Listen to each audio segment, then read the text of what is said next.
Hi friends, ಎಲ್ರಿಗೂ ನಮಸ್ಕಾರ. ಇವತ್ತು ಸ್ವಾನ್ಸಿ ಕಲ್ಚರ್ ಪಾರ್ಕ್ ಹೇಗಿದೆ ಅಂತ ನೋಡೋಣ. ಇದು ಸ್ವಾನ್ ಸಿಟಿ ಹತ್ರ ಇದೆ. ಇದು ಎಷ್ಟು ದೊಡ್ಡದಿದೆ ಅಂತಂದರೆ ಇದು ಒಂದು ಸುತ್ತು 1.5 ಕಿಲೋಮೀಟ್ರಷ್ಟು ದೂರ ಇದೆ. ಮತ್ತು ಇದು ದಿನದ 24 ಗಂಟೆಯೂ ಓಪನ್ ಇದೆ.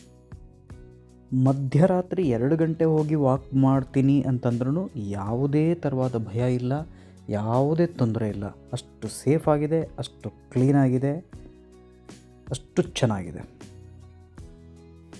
ಈ ಪಾರ್ಕು ಚೆರಿ ಬ್ಲಾಸಮ್ ಟೈಮ್ ಅಂದರೆ ಏಪ್ರಿಲ್ ತಿಂಗಳಲ್ಲಿ ತುಂಬ ಚೆನ್ನಾಗಿರುತ್ತೆ.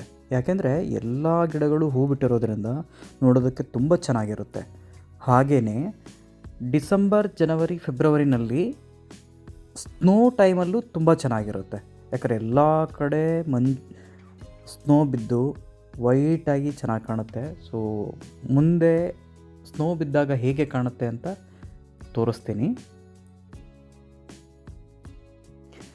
ಟಾಪ್ ವ್ಯೂ ಅಂತ ಬಂದಾಗ ನಮಗೆ ಈ ಪಾರ್ಕ್ನ ಸುತ್ತ ಇರುವಂತಹ ಅಪಾರ್ಟ್ಮೆಂಟ್ಗಳಿರ್ಬೋದು ಅಥವಾ ಬೇರೆ ಬೇರೆ ಬಿಲ್ಡಿಂಗ್ಗಳಿರ್ಬೋದು ನೋಡೋದು ತುಂಬ ಚೆನ್ನಾಗಿ ಕಾಣ್ತಾ ಇದೆಲ್ಲ. ಮುಂದೆ ಹೋಗ್ತಾ ಸ್ವಲ್ಪ ಹತ್ತಿರದ ವ್ಯೂನಲ್ಲಿ ತೋರಿಸ್ತೀನಿ ನೋಡಿ.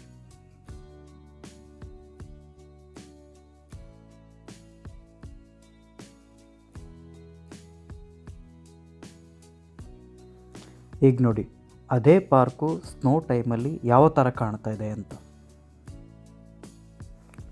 ಸ್ನೋಫಾಲ್ ಆಗಿದ್ದರಿಂದ ನಡೀತಾ ಇರೋ ದಾರಿ ಇರ್ಬೋದು ಅಥವಾ ಮರಗಿಡಗಳ ಮೇಲೆ ಎಲ್ಲದ್ರ ಮೇಲೆ ಸ್ನೋ ಬಿದ್ದು ವಾಕ್ ಮಾಡೋದಕ್ಕೆ ಕಷ್ಟ ಆಗುತ್ತೆ.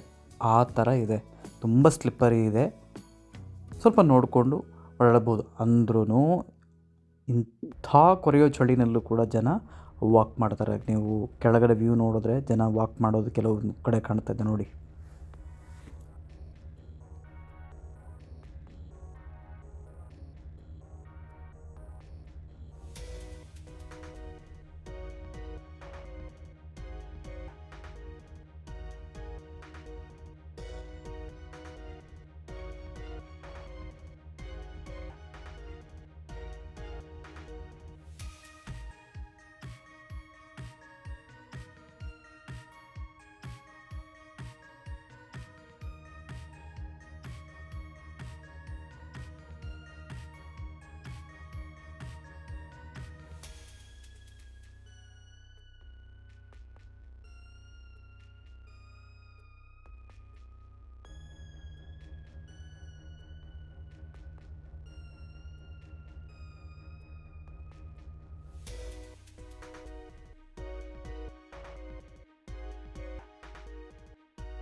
ಇವಾಗ ನೋಡಿ, ಪಾರ್ಕ್ ಸುತ್ತಲಿರ್ತಕ್ಕಂತಹ ಬಿಲ್ಡಿಂಗು ಯಾವ ಥರ ಕಾಣ್ತಾ ಇದೆ ಅಂತ. ಸ್ವಲ್ಪ ಹತ್ತಿರ ಹೋಗಿ ನೋಡೋಣ.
ಹೇಗೆ ಕಾಣಿಸ್ತಾ ಇದೆ ಟಾಪ್ ವ್ಯೂನಲ್ಲಿ ಪಾರ್ಕು ಮತ್ತು ಸುತ್ತಲಿರ್ತಕ್ಕಂತಹ ಬಿಲ್ಡಿಂಗು ಚೆನ್ನಾಗಿದೆಯಲ್ಲ.